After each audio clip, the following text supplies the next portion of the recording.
Adobe Bridge is one of those very powerful, yet sadly untapped pieces of the Creative Suite. We're going to launch it now to show you one of those ooh and ah features. One of the main reasons I love to live in Bridge and love to keep an eye out for beautiful landscapes that could be made into panoramics, even without a panoramic or macro lens. So I'm going to choose File, Browse in Bridge to launch Adobe Bridge. Once Bridge launches, it brings me to my user folder, and I want to get to our lessons for this video. So I'll double-click on the desktop, double-click on Project Files, and we're in Chapter 2.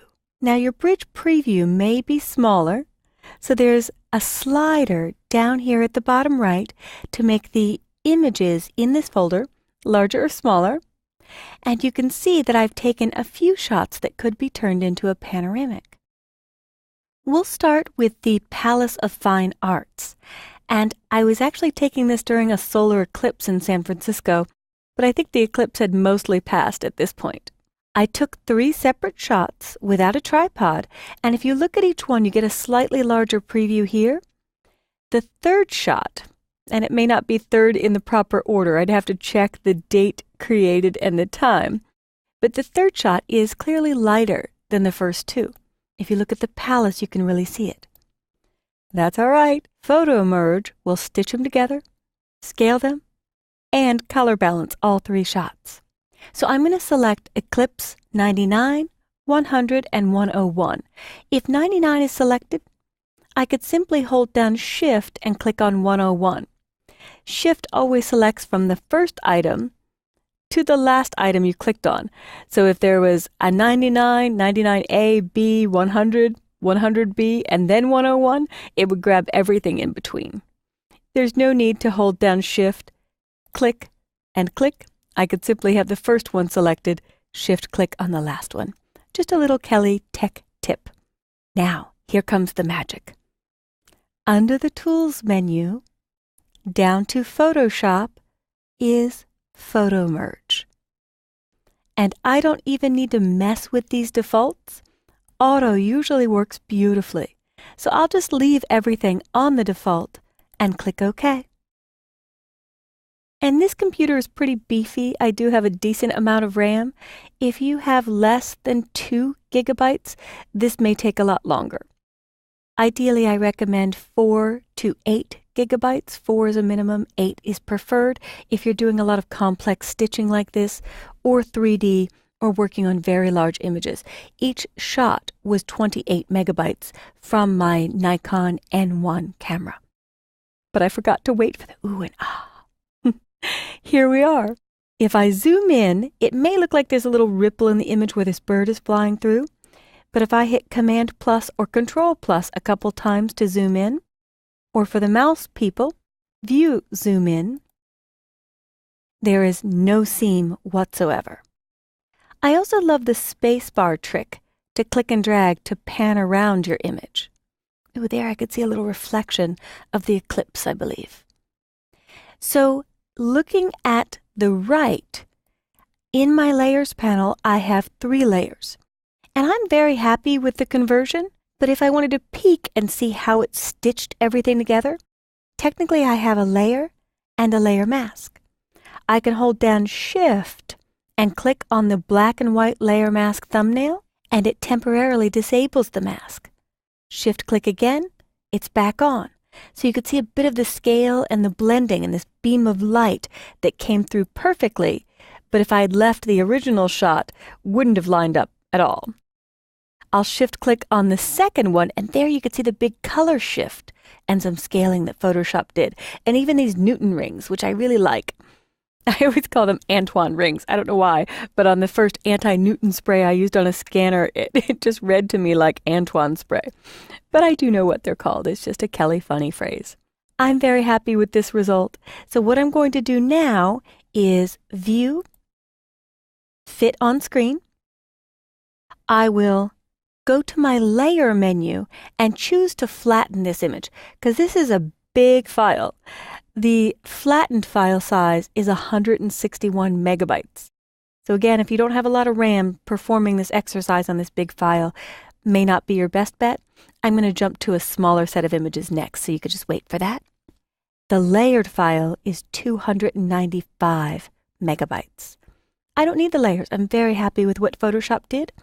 So under Layer, at the very bottom, or close to the very bottom, is Flatten Image. And when you flatten, both sizes are the same, or roughly the same. There might be some optimization done in the PSD format. The left side is usually a TIFF file size, and the right side is typically your Photoshop file size. Now I will hop to my crop tool. And for this exercise, I'm going to just keep it simple and crop out all the white. But there are ways to have Photoshop make up new water for you or new sky to get more of the magnitude of a space. But for the sake of time, we'll just crop to this. I'll press Return or Enter or double-click to perform the crop. I missed a hair up there, but I'm down to 69 megs. I'll just do a little crop again and just pull down a hair. And if it's jumping on me, a little power user trick, the Control key, not Command for Mac users, but Control on both Mac and Windows, turns off the snapping so I can get a very small crop without losing too much of the image. And there we have it. So I will do a Save As, and I will call this Palace End, and I'm going to save as a native Photoshop format.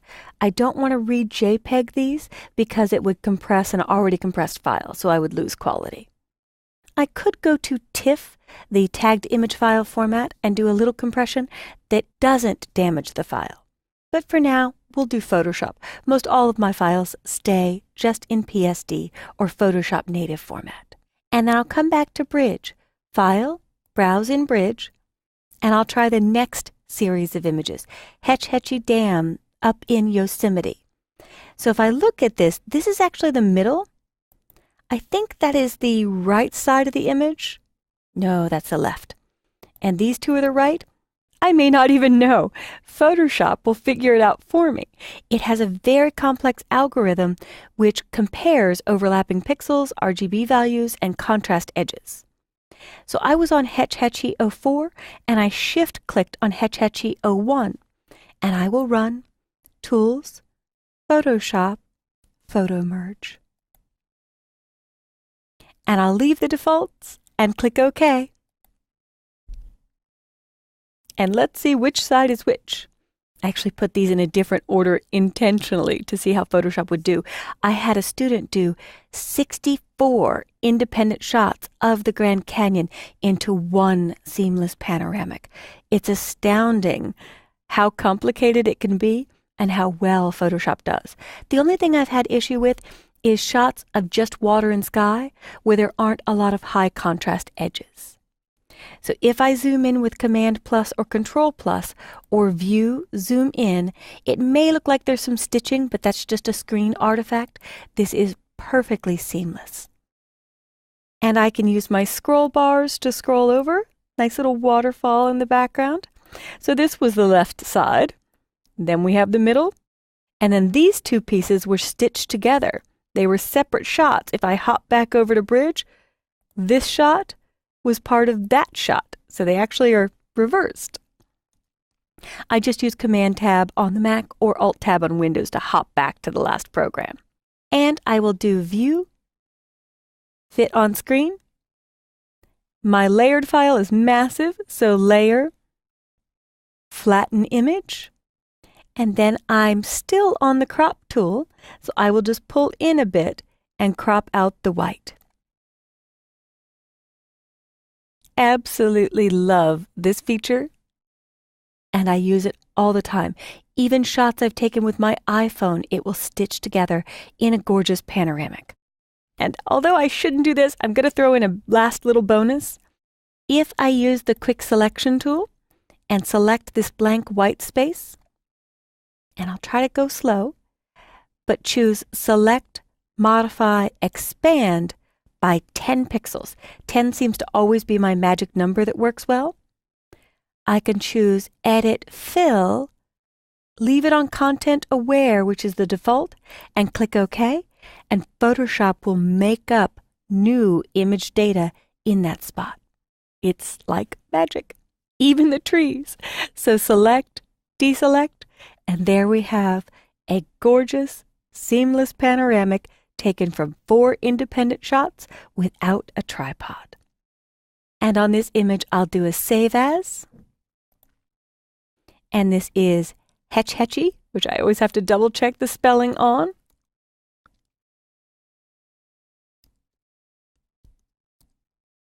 And it was already on TIFF, so I'll leave it on TIFF. And a little bit of LZW, Lempel, Ziv, and Welt compression works beautifully. So this has been creating seamless panoramics using Adobe Bridge. Get out there and try it on some of your own images.